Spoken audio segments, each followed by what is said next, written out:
The first time I saw my family again wasn't at a funeral or a wedding or even some orchestrated reunion. It was under the shimmering streetlights of Palm Beach, with the Atlantic wind pressing against my gown and 9 black limousines lining the entrance like a silent procession. They didn't know I was coming. They didn't expect a thing from the daughter they'd erased 13 years ago. I watched their faces freeze, every smile tightening, every glass half lifted, and for one suspended second, the world reversed. I wasn't the girl standing on that driveway begging them not to lock the door. I wasn't the disgrace whispered about in Savannah drawing rooms. I wasn't the daughter Warren Hale declared no longer part of this family. I was something else entirely. And the shock in their eyes was the first confirmation that they finally saw me, not the failure they created, but the woman they never imagined I'd become. I used to think revenge needed fire confrontation grand moments. But sometimes the most devastating blow is simply showing up alive, unbroken, and walking beside people who weren't supposed to recognize your worth. Long before the limousines, before the lights, before Palm Beach, I'd believed disappearing was the only way to survive. Leaving Savannah felt like ripping out a root painful, necessary, and too final. For years I carried that root in silence, trying to grow something from nothing. But even trees cut down grow back if the foundation is strong enough. I didn't know that yet. I only knew I had to leave. 13 years earlier, I stood outside a small motel along Jacksonville Beach with 2 suitcases, a box of clothes I couldn't afford, and a head full of questions about whether I'd made the biggest mistake of my life. The night smelled of salt and engine fumes, and my breath fogged in the fading coastal air. I wasn't running away, I told myself that over and over. But the truth is, no one leaves home that young, unless staying hurts worse. Ocean Crest Inn was the kind of place that pretended to be cheerful, sun-faded paint, fake palms, a blue neon sign that flickered like it was giving up every few seconds. The lobby was tiny, with a cracked counter and a dusty bowl of peppermints that tasted like sadness. It was also the only place that hired me without questions, background checks, or references I didn't have. I slept in room 12, the one with the flickering bathroom light and carpet that smelled faintly of mildew, no matter how many times I scrubbed it. The first night there, I pressed my forehead to the window, staring at the dark stretches of sand below. The Atlantic crashed rhythmically like it was trying to speak a language I'd forgotten. Something inside me loosened. For the first time in years, the silence around me wasn't a weapon. It was a beginning. Mornings at Ocean Crest Inn were always the same, the hum of the ancient coffee machine, the squeak of the front door, the low click of the computer trying to load a reservation page. On my second morning, as I stood behind the front desk smoothing my uniform shirt, a knock echoed through the lobby. A woman stepped in mid-50s, elegant creme suit, silver hair in a neat twist. She didn't carry luggage. People like her didn't. Her presence filled the room so fully that I straightened instinctively. "Good morning," she said, her voice low and warm, like she'd spoken to 1,000 people and never once raised her tone. "Welcome to Ocean Crest Inn," I replied, trying to sound composed even though my throat tightened from nerves. She studied me for a moment, not rudely, just intentionally, as though she wasn't looking at my uniform or my name tag, but at the way I held myself together. "You handled those guests well yesterday," she said quietly.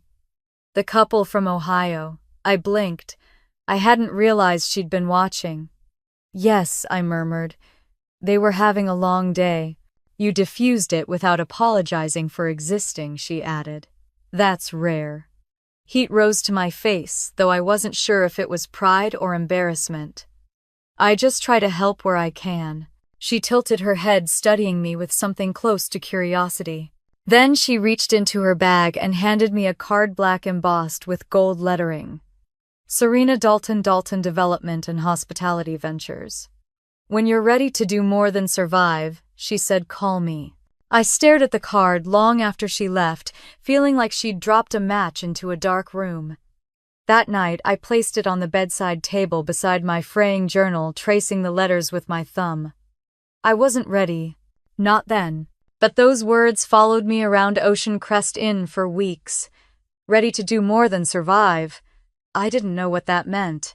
Not yet. I only knew that I had been surviving for so long, I'd forgotten there were other ways to live. One morning, several weeks later, after a night shift full of late check-ins and a pipe leak that soaked half the hallway carpet, I sat on the curb outside the inn with a cup of burnt coffee. The sun rose slowly, spilling gold over the motel sign. My phone felt heavy in my pocket. I pulled it out, staring at Serena Dalton's name. The card was soft at the edges from how much I'd handled it. Maybe it was exhaustion, or desperation, or something inside me finally cracking open. But before I could talk myself out of it, I dialed her number. "Miss Hale," she answered immediately, her tone calm, almost as if she'd been waiting. I wondered how long it would take. I swallowed. "How did you," she cut in gently, "come to Cape Coral this afternoon, 4 o'clock? Bring nothing but honesty." The line went dead. I sat there for a long moment, coffee cooling between my palms, the sea breeze lifting strands of my hair. No one had ever spoken to me like that, with certainty, with expectation, like I had something worth showing. It scared me. It thrilled me. It made my pulse hammer in a way that felt both dangerous and alive. I stood up, dusted off my uniform, and went inside to ask for the afternoon off. The manager barely looked up from his crossword puzzle when he granted it. He had no idea that giving me those hours would shift the entire course of my life.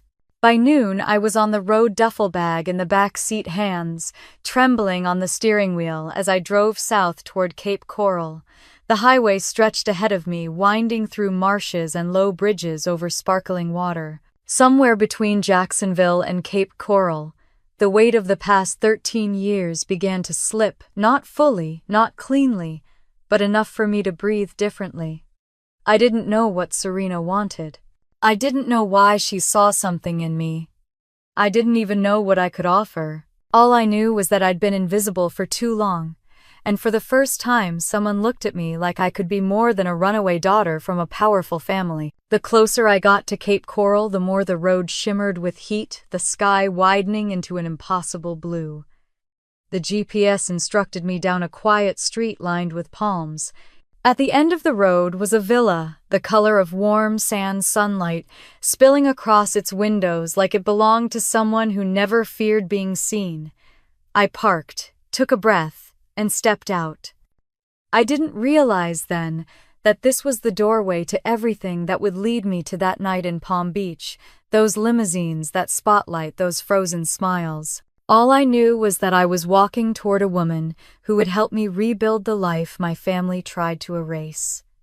And for the first time in 13 years, I felt the faintest spark of something I thought I'd lost forever. Hope.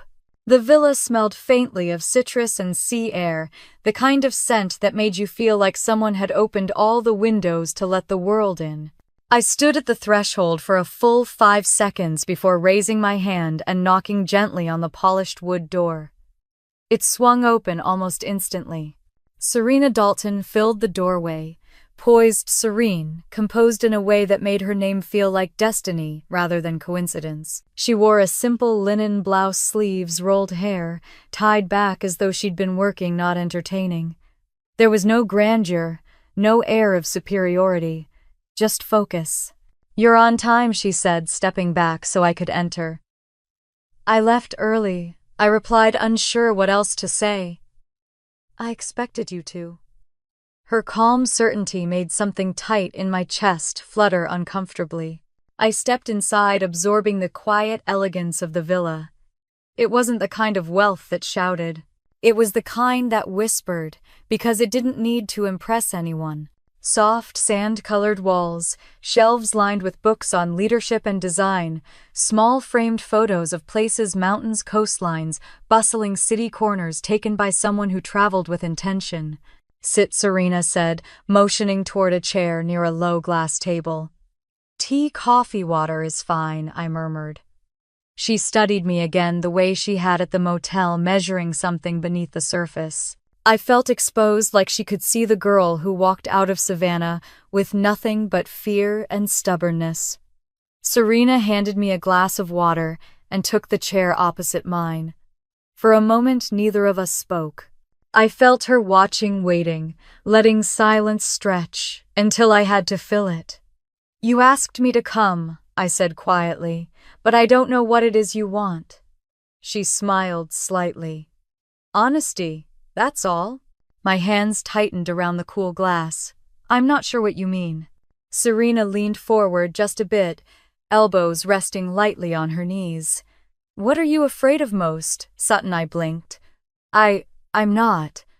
"Yes, you are," she interrupted softly. "Everyone who leaves home that young is afraid of something that chased them out." For a heartbeat, the room blurred. The memory rose without permission, the sharp sound of a chair scraping across the dining room floor, my father's cold voice declaring I was no longer welcome under his roof. I swallowed. "I'm afraid that maybe my father was right about me," I whispered. "That maybe I am everything he said I was." "And what was that?" Serena asked, voice steady. "A disgrace," I said. The word landed heavy on the table between us. Serena didn't flinch. She didn't pity me. She didn't gasp. She simply absorbed it like someone who had once carried a similar word in the pocket of her own past. "Men like Warren Hale," she said quietly, "often build their empires by convincing the women around them that they're small." I stiffened. No one outside Savannah ever spoke my father's name with that kind of clarity. "How do you know my father?" I asked, voice tight. Her eyes flickered just once with something old and buried. "We crossed paths," she said. "A long time ago." She stood, walked to a bookshelf, and ran her fingers over the spines as if grounding herself. "He underestimated me once. It cost him a deal that could have doubled his global footprint." I stared at her. "You worked with him for a season." She turned back to me. "Long enough to understand the way he treats people who don't fit inside his version of success." Pieces clicked together in my mind, subtle but undeniable.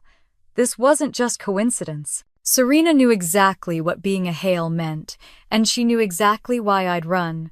Before I could ask anything more, she moved toward her desk and retrieved a folder bound in dark leather. "I didn't bring you here to discuss your father," she said. "I brought you here because I've seen how you work.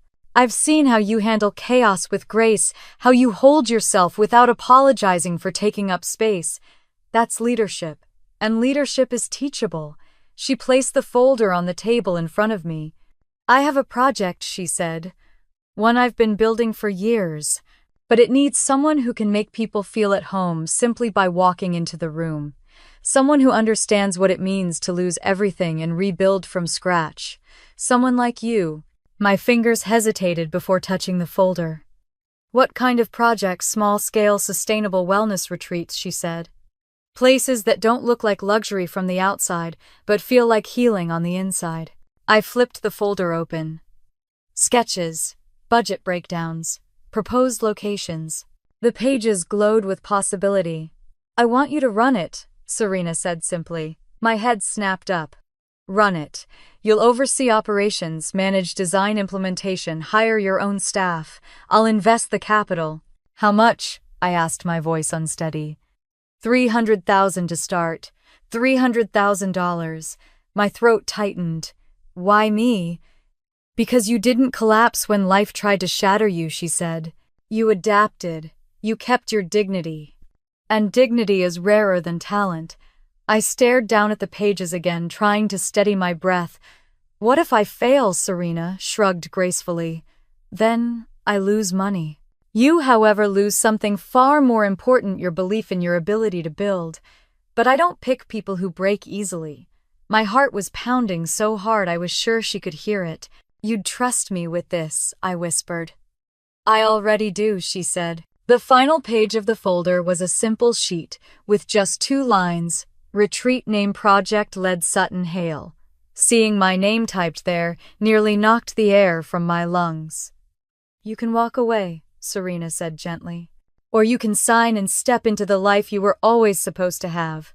I looked up at her, and for the first time in my adult life, someone wasn't asking me to shrink. Someone wasn't telling me what I couldn't do. Someone wasn't trying to shape me into their version of acceptable. She was offering me space. She was offering me a future. She was offering me a chance to exist without apology. I realized then that I had been searching for a permission slip my entire life. Not permission to succeed. Permission to live without fear. Serena slid a pen across the table. This isn't a contract for a job, Sutton. It's a contract for who you decide to be in 10 years. My hand trembled as I picked it up. I stared at the signature line until the ink blurred.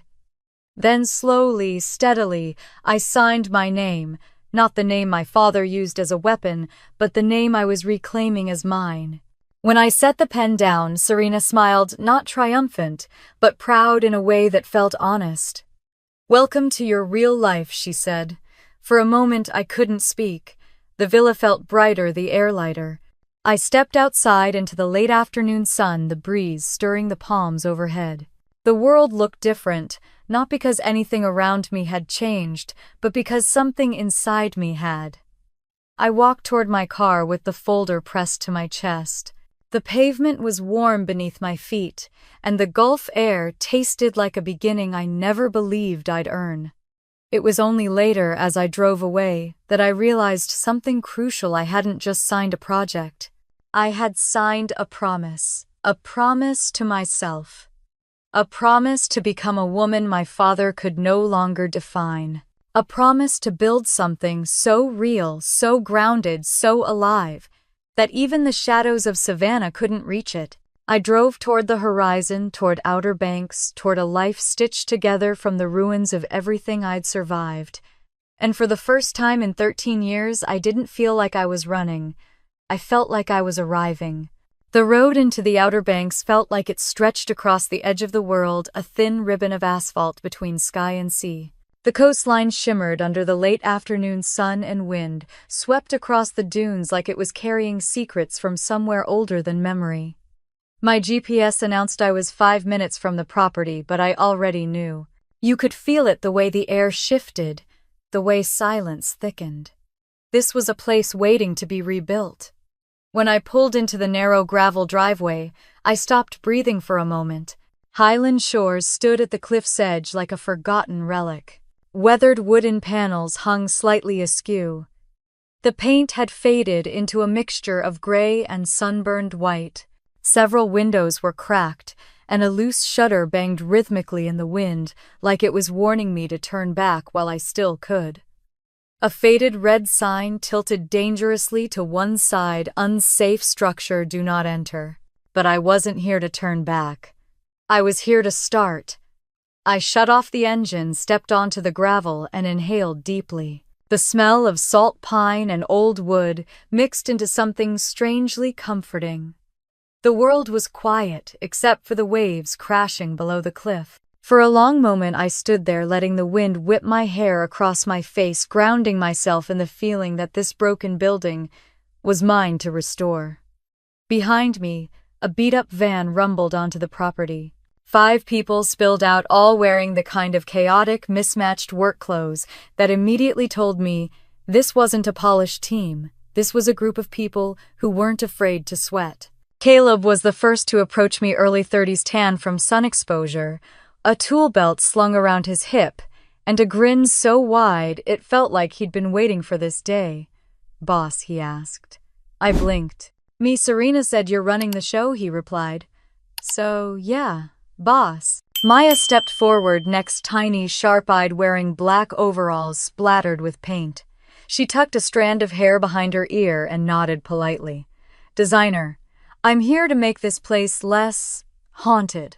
Jonas, tall and quiet, gave me a firm handshake and a softer, almost shy smile. "Electrical and plumbing," he said. "Mostly plumbing. And some drywall. And whatever else breaks." Emily popped her head around Jonas, her curly hair tied up in a pencil. "I cook," she announced. "Don't ask what I cook. We'll figure that part out." Luis appeared last, camera slung over his shoulder, trying to act casual but clearly starstruck by the view. "Social media and communications," he said breathlessly. "This place is going to explode online." I looked at them, this team of mismatched personalities, all staring at me like I was supposed to lead them somewhere. Panic flickered under my ribs. "Okay," I said, exhaling slowly. "Let's get to work." We gathered by the entrance, and I pushed open the creaking door. Dust swirled up immediately. The interior was dim, but sunlight filtered in through broken slats, illuminating wooden beams and peeling wallpaper. It smelled like seawater had lived in the walls for a decade. As we walked through the entry hall, Jonas tapped a wall and said, "The structure's not bad. It's stubborn. It needs someone willing to fight with it." "I can fight," I said before thinking. Caleb chuckled. "Good. You'll need to." In the main room, a ceiling panel sagged dangerously. A ceiling fan hung by a wire, threatening to drop at any moment. A broken table lay on its side like it had been abandoned mid-argument. "This is where our guests will check in," Maya said, grimacing. "You know, eventually." Luis lifted his camera. "Actually, it's kind of aesthetic, like a before shot with soul." We worked through the building, one room at a time. The floors creaked so loudly, it felt like the entire structure was talking back. At one point, Caleb climbed a ladder to inspect a supporting beam right as the ladder wobbled. "Careful," I shouted, grabbing it just as it tilted. Caleb steadied himself, flashed me a sheepish grin. "This place is trying to kill me already. Then it better learn who it's dealing with," I muttered, and he laughed. We gathered on the front porch for a break, sitting in a rough circle on overturned buckets and old crates. The sun was beginning its descent, painting the ocean in streaks of orange and gold. For a moment, everything felt suspended in warmth. "Before we get ahead of ourselves," I said, "I want to set 3 rules." Everyone looked up. "1," I began, "no one gets punished for mistakes. We learn and we move on." Emily nodded enthusiastically. 2, if you see something wrong, structurally, emotionally, spiritually, speak up," Maya snorted. "Spiritually, I like you already." And 3, Highland Shores is meant to be a place of healing, for the people who come here, and for us too. Jonas's quiet voice finally rose. The last manager said something similar. Didn't last long. I frowned. "What happened?" Jonas hesitated. "There was an accident." He didn't elaborate, and something in his tone suggested I shouldn't push. A chill rolled down my spine, but I tucked it away. After the break, we split into smaller teams. I worked with Maya and Jonas to clear out a storage room filled with old equipment. Dust coated our arms as we hauled out rusted items and broken lamps. Behind a stack of crates, I found something wedged into the wall, a leather-bound notebook covered in water stains. "What's that?" Maya asked. "Looks like a journal," I murmured. Most of the pages were legible notes from the original owner about guests, repairs, weather conditions, but several pages had been torn out. Entire chunks titled Year 12, The Breaking Point, were missing. Maya whistled softly. "Creepy." Jonas crossed his arms.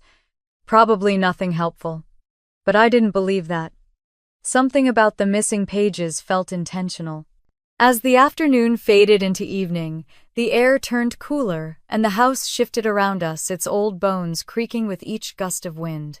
When we finally gathered around the kitchen table, a wobbly thing Jonas promised to fix, we ate instant ramen straight from the pot and shared a cheap bottle of wine Caleb brought from the van. The power flickered twice before going out completely. Jonas shrugged, lit a cluster of candles, and the room transformed into something soft, warm, almost intimate. Shadows danced across the walls, and the sound of the ocean drifted through the open window. "This place," Maya murmured, staring at the candlelight. "It's rough. But it's got heart." "Everything broken has heart," Emily added. "That's why people want to fix it." I hadn't expected to feel anything, especially not belonging, but there it was, warm in my chest. I glanced at the others and found quiet, unspoken camaraderie. We were all running from something. We were all rebuilding something. It made the room feel full. As we cleaned up, a gust of wind slammed a window shut. A framed picture clattered off the wall and shattered. When I bent to pick up the pieces, I realized the impact had revealed something behind the paneling, a small metal door embedded in the wall, its lock rusted over but intact. "What is that?" Louise asked, leaning close. "Looks like an old utility compartment," Jonas said, kneeling to inspect it. "Or maybe A safe. A safe, my pulse quickened. We'll deal with it later, I said, though my curiosity gnawed at me. Before leaving for the night, Caleb handed me a set of keys. You staying here? He asked. For now, I said. Feels right. He nodded respectfully. Then good luck. This place listens to whoever leads it. I stepped outside onto the porch after everyone left. The wind from the Atlantic carried the smell of salt and hope, a strange mixture that made my chest tighten. Below, the waves crashed against the cliff, relentless but familiar. Highland Shores was broken, scarred, weathered, so was I, and maybe that was why I felt drawn to it, why I believed I could rebuild it. Because if we could bring this place back to life, maybe I could finally bring myself back too. I leaned on the railing, my breath fogging in the cool air. This is the beginning, I whispered to the waves. And it was. The morning sun crept through the thin motel curtains in a soft, watery glow, turning the edges of my room pale gold. I hadn't slept much. Serena's card lay on the nightstand, its black, matte surface catching the light like it was waiting for my decision. I'd memorized the number days ago, though I'd pretended I hadn't. Every hour since signing that folder, the edges of my fear pressed harder, whispering questions I wasn't sure I could answer. I picked up the phone before I lost my nerve. When the call connected, it wasn't Serena who answered. A clipped voice, said Dalton Ventures. One moment, please. Then another voice, calm and unmistakably hers, came through. I was expecting you. My breath caught. How come to Cape Coral? Today. Noon. And before I could ask anything else, the line went dead. I stared at the silence for several seconds, then grabbed my keys and walked out before my doubts could pin me to the floor. The drive south was a blur of mangrove trees, open sky, and the soft, hazy blue of water that shimmered along the road. The villa sat at the end of a quiet street, surrounded by bougainvillea vines and trimmed palms. The gate was open, as if the house already knew I was coming. Serena greeted me at the door with that same unshakable composure. For a moment, I felt like a child stumbling into a future too large for me. But then her expression softened. Come in, she said. We have things to discuss. Inside, the air was cool and fragrant citrus jasmine, something clean and expensive I couldn't name. The villa wasn't ostentatious. It was intentional. Soft sand-colored walls, art that looked hand-picked rather than decorative windows that framed the ocean like a living portrait. Sit, she said, motioning toward a chair near her desk. I did, clasping my hands together to keep them from trembling. You signed faster than I expected, Serena said, leaning back. That tells me you're braver than you think. Or more desperate, I murmured, before I could stop myself. Her lips curved faintly. Desperation rarely produces clarity. But whatever drove you here, it's useful. I looked down. You asked for honesty. So here it is. I'm scared. I'm scared I'm not enough. I'm scared I'll prove my father right. Serena studied me with a quiet intensity. Sudden fear is not the enemy. Silence is. But I've spent years in silence, I said, my voice shaking. And it never protected me. No, she said.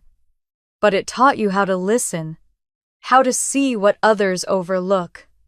People who survive the way you did become leaders, without even realizing it. The words settled over me like warm sunlight. I didn't quite believe them, but something in me softened enough to consider the possibility. Come, Serena said, rising. There's something you need to see.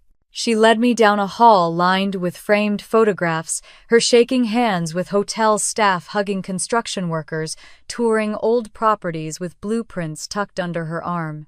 Not billionaires, not investors, people who looked tired, hopeful, scraped thin by life and still standing. She stopped at a particular photo. A younger Serena, eyes fierce, standing in a conference hall. This was taken during the year I walked away from your father, she said. My breath caught. You and Warren worked together. For a short time, she replied, voice thin with memory. He humiliated me publicly, told investors I was reckless, emotional, unfit to lead. In front of a room full of men who already doubted me. Why would he? Because I threatened his vision of control, she cut in. Men like Warren Hale don't fear competition, they fear defiance. Her words struck me where I still bruised. She turned toward me fully. When I saw you that day at the motel, you reminded me of myself. Someone pushed aside, underestimated, told her worth and identity by others. But you didn't crumble. You negotiated upgrades for angry guests with dignity. You carried yourself with presence despite the circumstances. I swallowed hard. I didn't feel strong. Strength rarely feels like strength when you're living it, Serena said softly. We returned to her office. On the desk, she placed a thick folder with the word blueprint embossed at the top. This, she said, is the beginning. She opened it, revealing maps, sketches, financial outlines, and a proposal for a retreat along the Outer Banks. Windswept dunes, weathered cottages, space for healing. You'll run it, she said. Highland Shores will be your first project. I stared at the pages, heart pounding. Run it, Serena, I've been working at a motel. I don't have. You have everything you need, she interrupted gently. What you lack, you will learn. Leaders are not formed in classrooms. They are formed in the wreckage they refuse to stay buried in. I pressed my fingers to the table to ground myself. What if I fail? She didn't hesitate. Then you fail on your feet, not on your knees, and you start again. I exhaled shakily. $300,000. That's an investment, she finished, not charity. I don't invest in weakness. I invest in women who can turn broken things into sanctuaries. Something inside me cracked open, something that had been held tight for years. I didn't cry. I didn't tremble, but I felt released. You'll have a team, Serena continued. Young, talented, rough around the edges. They'll follow your lead. But you must give them a reason to trust you. I've never led anyone, I said. You led yourself through hell, she replied. That's more than most CEOs can claim. I let out a faint, startled laugh. I'm not a CEO. Not yet, she said, her eyes glinting. But you will be. Then she placed a pen beside the signature page. You're not choosing a job today, she said. You're choosing the woman you'll be 10 years from now. My hand hovered, trembled, then steadied. I signed. The moment the ink dried, Serena exhaled as though she'd been waiting for me to cross a threshold I didn't know existed. Welcome to your real life, she said quietly. When I walked back out to the driveway, the late afternoon sun was warm and golden, dappled on the pavement through the palm leaves. I carried the folder against my chest like it contained a new heartbeat. The breeze smelled like salt and possibility. I stood there a moment longer, staring at the road stretching ahead of me. A road I would travel to the Outer Banks, to Highland Shores, to a future built not from the ruins my family left behind, but from the strength I'd discovered inside those ruins. As I slid into my car, I whispered to myself, "You can do this." But what I really meant was I am finally becoming someone my father can no longer define. And that truth alone felt like the beginning of everything.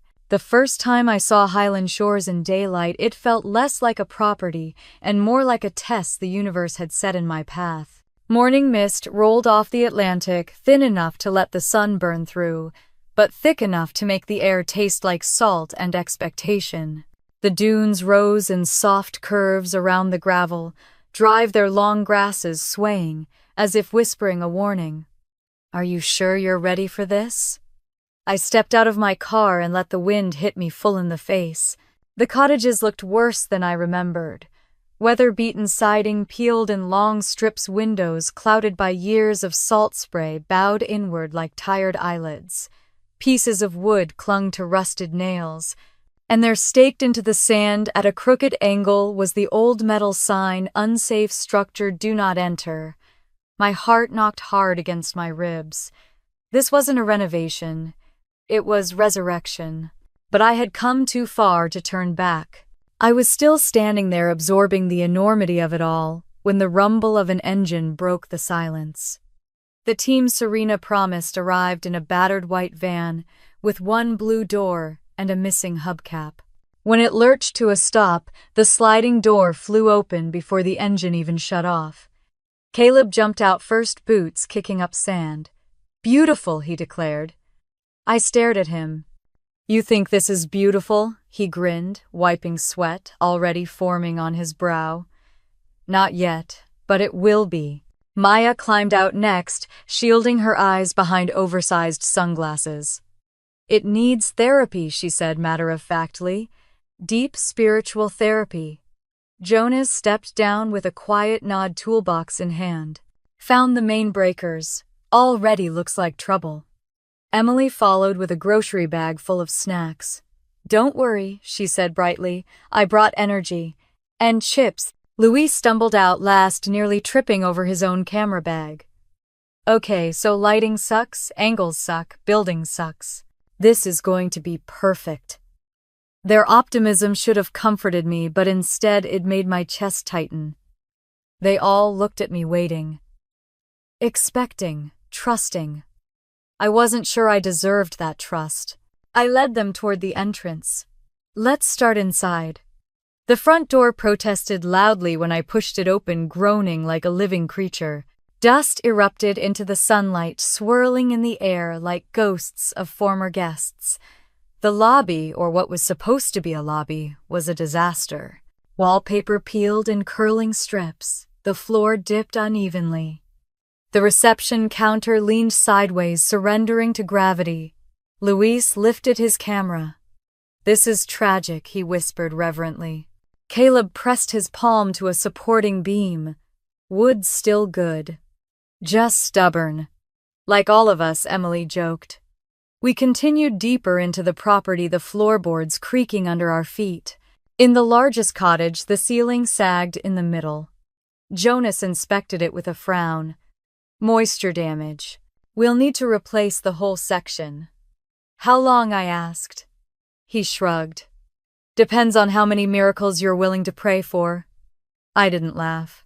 I was too busy imagining every single thing that could go wrong, every cost, every hour, every weakness in myself that could sink this place before it ever rose. We returned to the porch to regroup. The sun hung low over the dunes, coloring the sand gold. My team formed a loose semicircle, waiting again, expecting again. I took a breath. Before we begin, I said, I need to establish a few ground rules. Rules? Emily blinked. Like grown-up rules? Exactly like grown-up rules, I said. They leaned in curious. 1. No one gets punished for mistakes. We try, we learn, we fix. Maya raised her hand. Even if the mistake is cosmetic, hypothetically speaking. If someone say me paints a wall the wrong color, even then, I said. She nodded approvingly. Good, I'm impulsive. 2. If you see something unsafe, broken, or concerning, speak. Immediately. No hesitations. Jonas murmured, thank God. And 3. Highland Shores is going to be a place where people come to heal. That means we work in a way that reflects that. No cruelty, no chaos, no ego battles. Caleb scratched his chin. But a little chaos is okay, right? A little, I admitted. Controlled chaos. He grinned. Now that's my language. But Jonas's quiet voice cut through the light mood. The last manager said the same thing. I looked at him. And Jonas stared past us toward the cliff where waves crashed below. He left after the accident. The air shifted.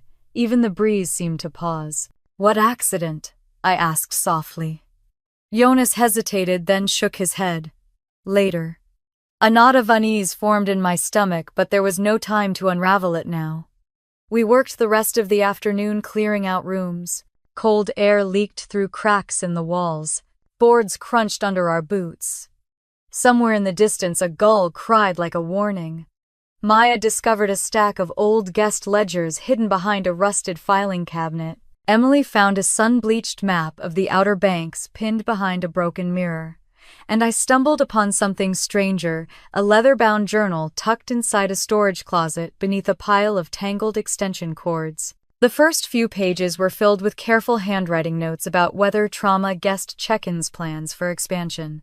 But halfway through, entire sections were ripped out, torn violently, the edges jagged. Maya leaned over my shoulder. Creepy. Why do I feel like we're in a documentary? No one survives. It's probably nothing, I said, shutting the journal, but feeling anything but reassured. As sunset bled across the horizon, the power abruptly cut out. Darkness swallowed the cottages.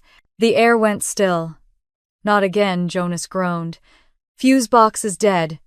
He fumbled for a flashlight. Emily dug candles out of her bag, muttering, "At least I came prepared for romance or horror, whichever this becomes." We gathered in the main room, candles flickering, casting warm, dancing shadows across the damaged walls. The room felt softer, almost intimate. Maya sat cross-legged on the floor, warming her hands over the tiny flames. "This place," she murmured, "with the right touch could change someone's life."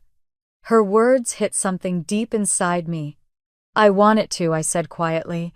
"I want this place to be somewhere people can finally breathe again." Luis pointed his camera at me without warning. "Say that again." "The part about healing." "No," I said quickly. "I'm not doing interviews." "Not yet," he corrected, "but you will." We ate dinner on the floor, cheap noodles, and a bottle of wine that tasted like regret and celebration. We talked, we laughed, we argued about wallpaper. For the first time in years, I didn't feel alone. A sudden gust of wind slammed the window behind us. A picture frame fell and shattered. When I knelt to pick it up, something pulled my attention, a metal outline hidden behind the fallen plaster. I brushed away dust. A small steel door. Maybe a safe. Maybe something else. "Whoa," Caleb breathed. "Treasure trouble," Jonas muttered. I didn't touch it. Not yet.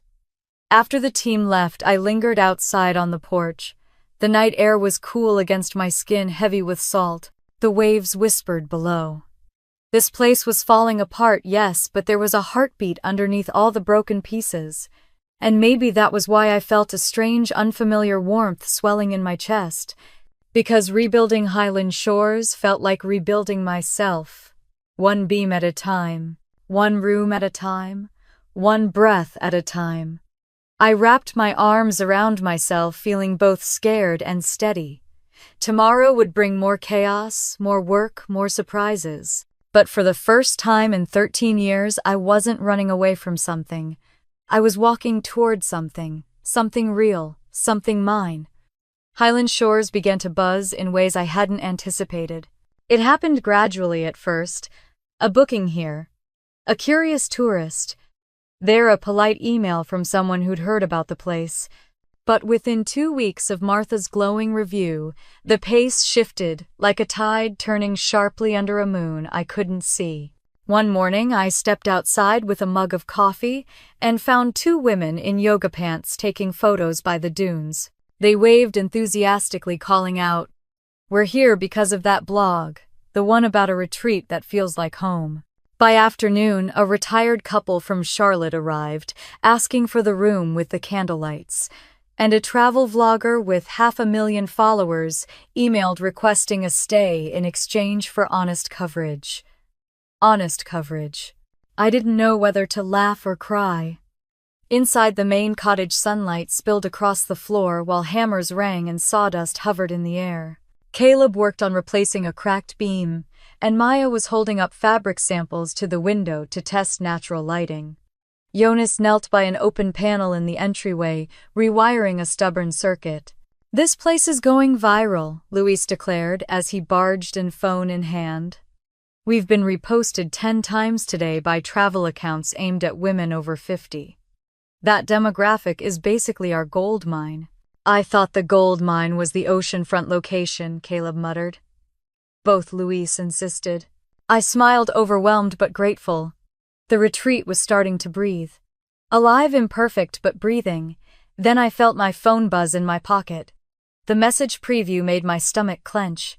"Are you the Sutton Hale from Savannah?" I didn't answer. I slipped the phone back into my pocket like it was burning my skin. Later that afternoon, as I checked a fresh stack of online inquiries, another email popped up, this one with no subject line and no sender name. "Does your father know what you're doing?" A cold rush slid down my spine. I deleted it immediately. then emptied the trash folder as if erasing it could erase the dread curling through my ribs. By evening, Serena called. "Heavy day," she asked, voice carrying a strange mix of warmth and pragmatism. "People keep asking about my last name." I hesitated. "It makes me feel like I'm standing in two worlds." "You are," she said. "But that doesn't mean you belong to both." I didn't respond. She continued before I could gather words. "Listen carefully," Serena said. "Growth attracts attention. Attention attracts questions. And questions attract the wrong eyes.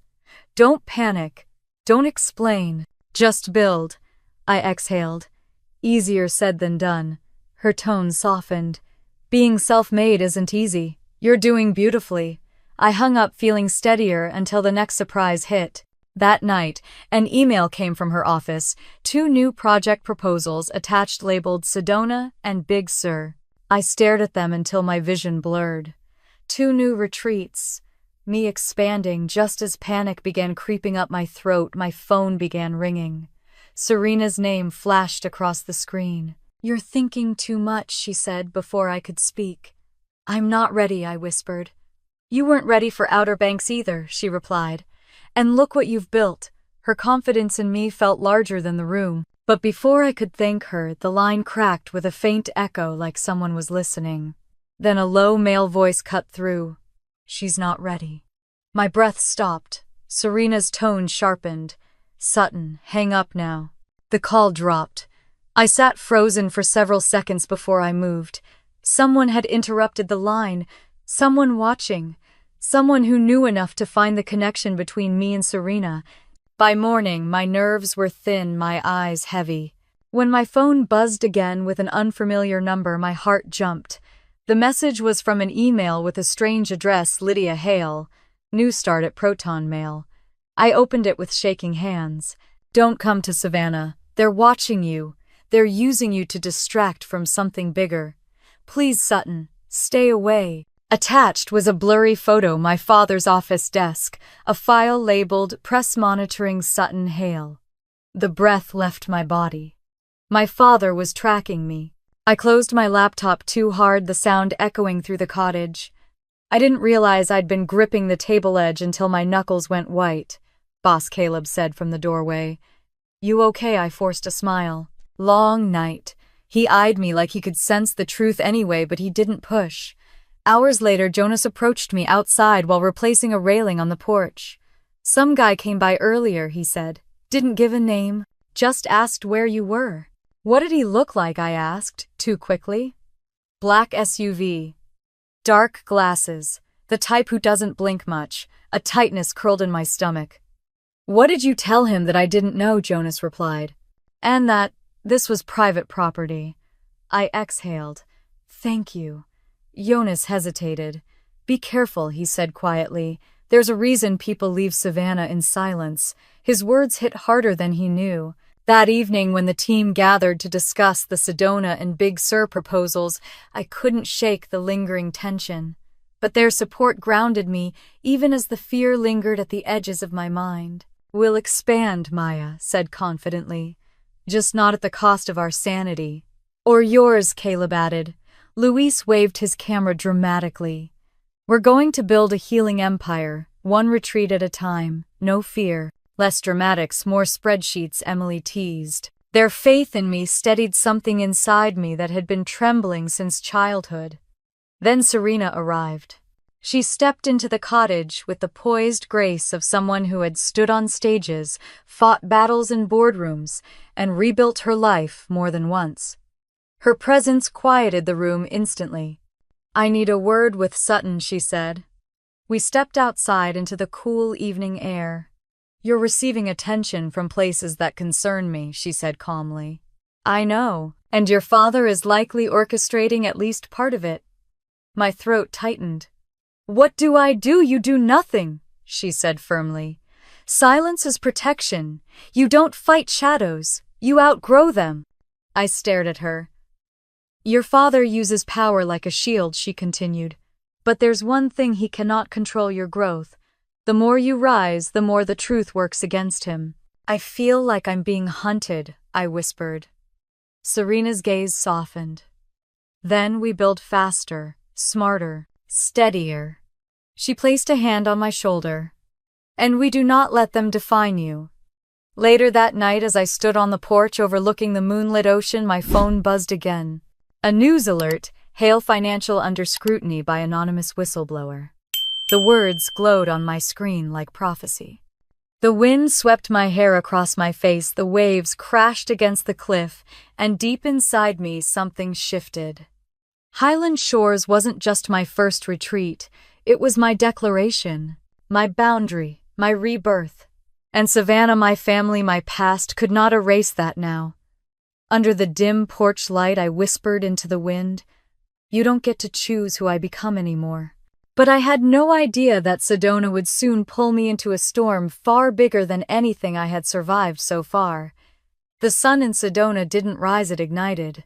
Scarlet cliffs caught fire with the first light of morning, throwing long shadows across the desert floor as if the land itself were preparing for battle. I stood at the edge of the construction site, staring at the half-framed structures and pallets of materials scattered across the red earth. From a distance, everything looked promising.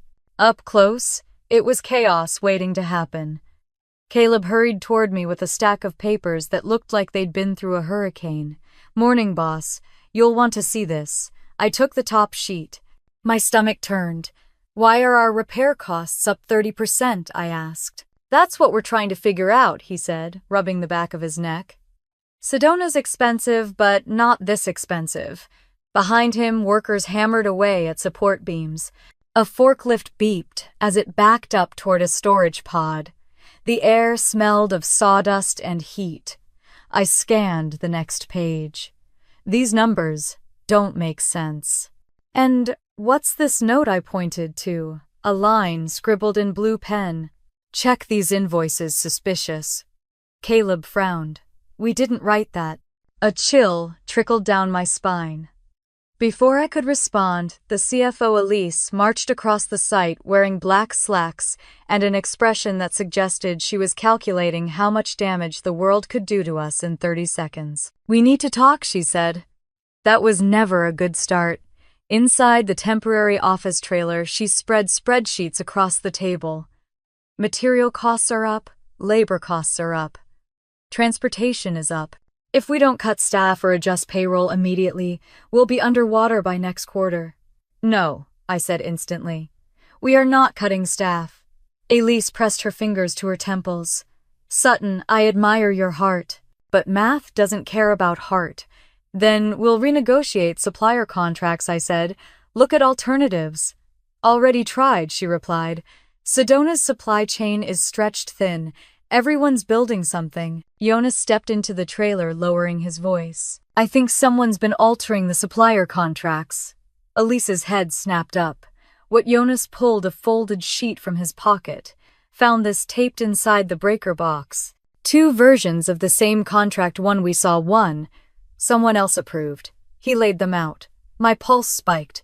One listed reasonable costs. The other inflated them by thousands. "Where did this second approval come from?" Elise asked. Jonas pointed to the tiny print at the bottom. "Email approval, mhartley@hfgroup-admin.com, HF Group, Hale Financial, my last name, my father's empire." My breath caught. Jonas and Elise exchanged confused looks, but I knew exactly what it meant. Someone in Savannah was manipulating Sedona's finances.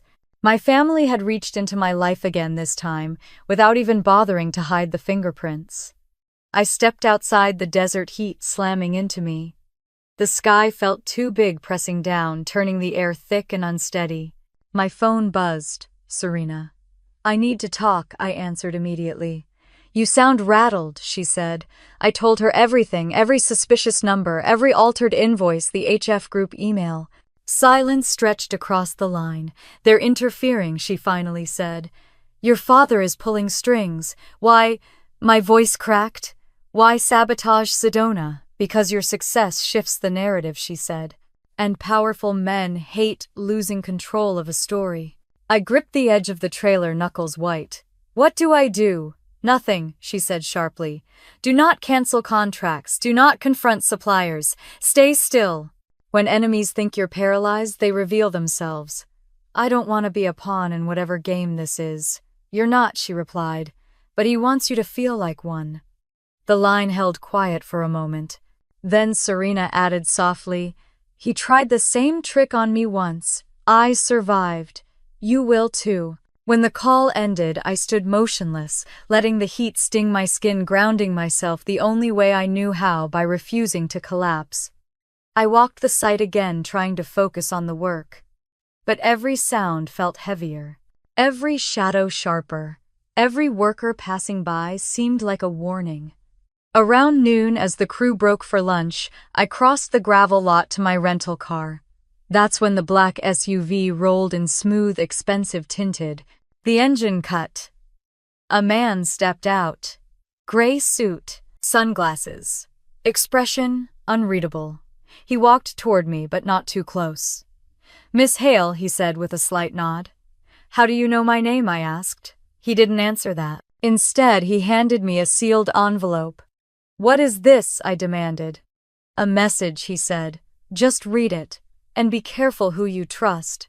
Who sent you? He paused. Someone in your family who still cares whether you survive this. Then he turned, got into the SUV, and disappeared down the road like a ghost who'd fulfilled an obligation. My hands trembled as I opened the envelope. Inside was a single sheet Savannah never forgets. And neither does your father. Step lightly. No signature, just a warning that felt like a threat. Back in the trailer, I laid out every invoice, every altered contract, every questionable approval in a long, straight line across the table. The documents looked like puzzle pieces, some bright, some dark, all connected to something bigger than Sedona. Elise stood beside me. This isn't normal. Someone's bleeding your project. I nodded, unable to speak. Should I contact the lawyers? She asked. No, I said. Not yet. My laptop chimed a low electronic warning. Then the screen flickered. Lines of text blinked, then vanished. Without me touching anything, the entire system shut down. Remote access. A forced shutdown. Someone had just reached into my computer. I sank into the chair, heart hammering. The air inside the trailer felt thin, electric. I'd known for years what my father could do to people who threatened his legacy. But knowing was different from feeling his shadow stretching across a desert hundreds of miles away. That night, after the workers had gone and the desert fell quiet, I sat alone in the dimly lit trailer. Outside, the cliffs glowed under the last trace of sunlight. Coyotes howled in the distance. I stared at the numbers, the evidence, the tangled mess of sabotage. 2 choices lay in front of me. Cut staff, cut corners, cut myself down to fit the crisis, or fight. Slow, steady, honest, the way Serena said. I closed my eyes. In the dark behind them, I saw my father's face from the night I left, cold, unbothered, dismissing me without a shred of hesitation. No, not again. I opened my eyes and whispered to the empty room, I won't be broken because it's convenient for him. I picked up my pen, reviewed every number, every invoice, every possibility, and I chose the harder path. No layoffs, I muttered. We build with integrity, even if it breaks me. My phone buzzed on the table. I expected Elise or Serena. Instead, it was a news alert. Hale Financial under preliminary federal review for offshore transactions. I stared at the headline until the words steadied into shape. My father's empire was beginning to crack, and the storm at Sedona, it wasn't an accident. It was connected. I looked out at the desert, vast, ancient, unflinching. Somewhere in its stillness, I felt my spine straighten. If Savannah wanted a war, I wouldn't fight them with their weapons. I would fight them with the thing they never expected, my resilience. The sky over Sedona was still fading from violet to deep blue when I pulled into the nearly empty parking lot of Astor Ridge Organic Market. The plan was simple: grab coffee, clear my head, and figure out how to salvage a project that felt like it was unraveling in slow motion. But as soon as I stepped out of the car, I felt eyes on me. A woman in her early 40s stood near the store entrance, clutching a canvas grocery bag. Her expression flickered with recognition. My stomach tightened. "Sudden?" she asked, hesitant but certain. I froze. "Yes." She stepped closer, lowering her voice. "I'm sorry to bother you. I'm your cousin, on your mother's side." I blinked, unable to process the words. "My name's Kara," she said, offering a trembling smile. "I used to visit Savannah when we were little. You probably don't remember. You were always quiet. Sweet." My chest tightened with an ache I hadn't expected. "What are you doing here?" I managed. She glanced nervously toward the parking lot. "I heard you were in Arizona. I've been trying to reach you for months." A cold knot formed in my stomach. "Why?" "Because," she whispered, "your father isn't the only one digging into your business. There are people inside Hale Financial who think you're a liability. The review in Savannah, that wasn't an accident. And it isn't just him." I swallowed hard. "What do you want from me to help?" Her voice cracked. "I owed your mother that much." The mention of my mother hit like a blow. "How is she?" Kara hesitated. Not good. She's been silent for too long, and now everything's collapsing. Your father's temper is worse than ever. His board is divided, and your name keeps coming up." "My name, yes." She touched my arm gently. "Someone thinks exposing you will take the heat off them." My pulse echoed in my ears. The truth was forming faster than I could breathe. Before I could speak, a deep male voice called across the parking lot. Kara, we both flinched. A man in a navy jacket strode toward us with an air of controlled urgency. His posture was stiff, protective. He stopped a few steps away, eyes narrowing at me. "You shouldn't be talking here," he warned. "It's not safe." Kara nodded quickly. "Right, I know, I was just—" "We're leaving," he said firmly. He shot me a suspicious glance, then ushered her toward a silver sedan. But before she slipped inside, she looked back at me, panic flashing in her eyes. "Be careful," she whispered. "Please." And then she was gone. I stood there in the cooling desert air, heart pounding, coffee forgotten. Panic curled inside me, mixing with something sharper, resolve. Whatever storm was brewing in Savannah wasn't stopping at my doorstep. It was coming straight toward me. Inside Astor Ridge, I ordered coffee I barely tasted. My hands shook as I scrolled through my phone. Dozens of missed emails, messages from investors, updates from Sedona. But one notification stood out, an anonymous text. "They're using the Sedona losses to blame you. Do not trust the new suppliers." I stared at the message until my vision blurred. Someone was sabotaging this project on purpose. And someone connected to my past, was trying to warn me. Back at the construction site, the sun had climbed higher, baking the red earth into a hard crust. Workers moved around briskly, unaware of the invisible cracks forming beneath the business. Caleb waved me over from the shade of the storage pod. "Sutton, please tell me we're okay. Because I just had a heated argument with a man who tried to deliver the wrong lumber again." "What do you mean, again?" "This is the third incorrect order," he said, voice rising. I checked the vendor. "It's not the one we chose. Someone changed the purchase order." My heartbeat accelerated. "Show me." We walked into the trailer where Elise stood, surrounded by paperwork that looked like it had multiplied overnight. She didn't waste time with greetings. "Someone rerouted our supply lines," she said, pushing a stack of invoices toward me. "And they did it cleanly. No obvious digital trail. Whoever did this has experience. And power," I murmured. Elise nodded grimly. "Exactly." Before I could ask more, Jonas burst in holding a cracked tablet. "Boss, we've got a problem. Someone's been accessing our internal project logs remotely."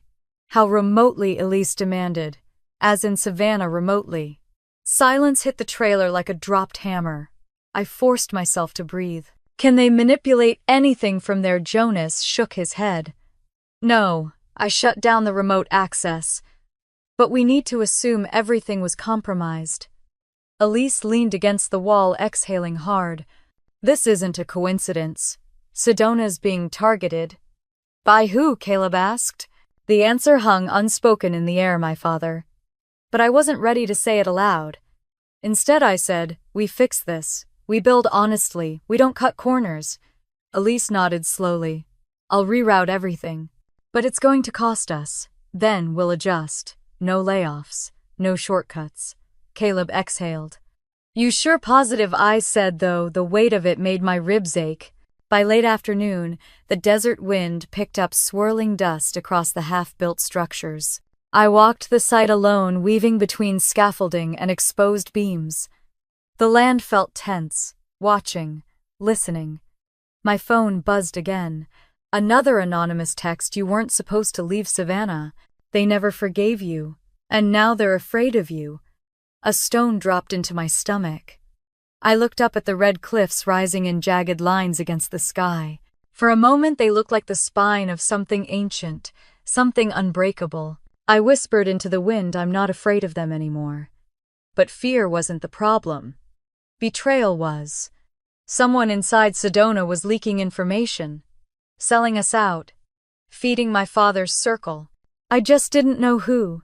As the sun dipped toward the horizon, I gathered the team on the porch of the main cottage. The air smelled like sawdust and toast-warm earth. We need to stay sharp, I told them. There's sabotage happening. Someone's tampering with contracts and materials. Caleb frowned. Someone on the inside, maybe, I said. Maybe not. But we don't let fear dictate our work. Maya crossed her arms. Well, you're the only one who looks afraid. I blinked. I'm not. Yes, you are, she said softly. And that's okay. But don't let it isolate you. She stepped closer. You're not alone here. The words cracked something inside me, something I didn't realize had been clenched since childhood. Before I could thank her, a low rumble shook the ground. It wasn't thunder. It was an explosion. A plume of red dust shot up from the back of the property. Jonas sprinted toward us, shouting, "The generator! Someone tampered with it." The world spiraled into chaos. Workers shouting, lights flickering, the smell of burning wire filling the air. But all I could think was Sedona wasn't just a challenge. Sedona was a warning. And whoever was trying to break this project was getting bolder. The smoke from the generator fire still hung faintly in the air the next morning, clinging to the desert wind like a warning no one wanted to say out loud. Workers moved cautiously across the site, their voices quiet, their eyes flicking toward every sound. The explosion hadn't hurt anyone by some miracle, but it had shaken every person there, especially me.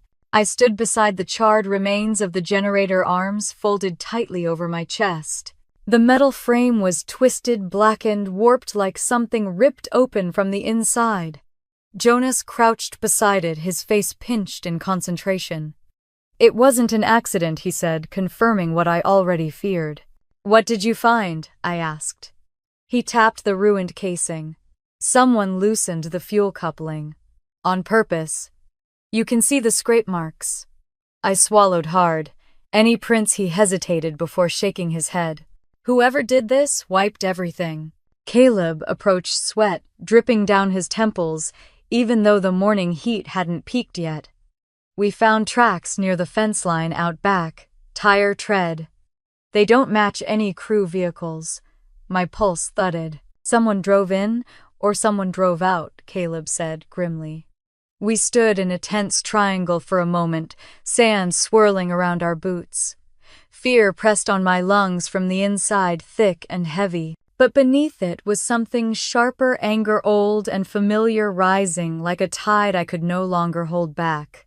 That's when Serena's rental car pulled onto the lot, kicking up a haze of red dust. She stepped out wearing a linen blazer too elegant for the desert, but somehow perfect on her. Her eyes took in the damage with a single sweep. When you called, I thought you were exaggerating, she said. You weren't. No, I said quietly. I wasn't. She approached the wreckage, kneeling gracefully beside Jonas. This was deliberate. Professional. Jonas nodded. Not a kid's vandalism. Someone knew what they were doing. Serena stood turned to me and lowered her voice. You need to tell me if your father has ever used intimidation tactics like this. I stopped breathing. She watched me closely. Sutton. The truth hovered on my tongue like smoke. My father had never threatened me physically, but he didn't need to. Richard Hale had connections, political, financial, and darker ones whispered about in Savannah's oldest rooms. He'd never dirtied his own hands. He didn't have to. I don't know, I whispered. He's capable of things. But this, Serena finished for me, feels personal. I nodded. It is personal, she said, and it's designed to destabilize you. The words stung because they were true. Before I could respond, Elise stormed toward us from the office trailer holding a stack of printed emails. You need to see this, she said breathlessly. We gathered inside the trailer, buzzing with stale air and tension thick enough to choke on. Elise spread the papers across the table. These messages were pulled from our internal server this morning, she said. Someone's been communicating with an outside party. Detailed updates about Sedona's finances, delays, staffing, and she hesitated, her voice faltering. And about you. My stomach dropped. About me. She handed me one of the pages. The email read status. She's overwhelmed. A few more setbacks and she'll fold. Next hit payroll. That will push her to the edge. It was signed with an initial. Just one letter L. Maya's voice shook. Who the hell is L? I stared at the letter. One small shape, one curve, one threat. Luis, Lennox, Lydia, Larkin, Logan. Too many possibilities, too many shadows. Serena placed a reassuring hand on my arm. We'll figure it out. But first we need to secure the payroll accounts. If they get into that, it'll cripple everything. I stood still for a long moment. The trailer buzzed around me with frantic voices, rustling papers, ringing phones. But all I heard was the ocean from my childhood pounding the shore of Savannah, echoing a warning I'd ignored for years. You're never really free from where you came from. I finally whispered. Do it. Elise nodded and rushed out. I stepped outside, needing air, needing space, needing anything that didn't feel like the ground was breaking beneath me. The sun had climbed high, blazing across the red rock cliffs. Heat shimmered off the sand in waves. I walked toward the ridge at the edge of the site where the desert opened wide to the horizon. The wind tugged at my shirt, hot and dry, smelling faintly of sage. A shadow appeared beside me. Caleb. You okay? He asked quietly. No, I said honestly. He nodded. Good. Because pretending right now would be crazy.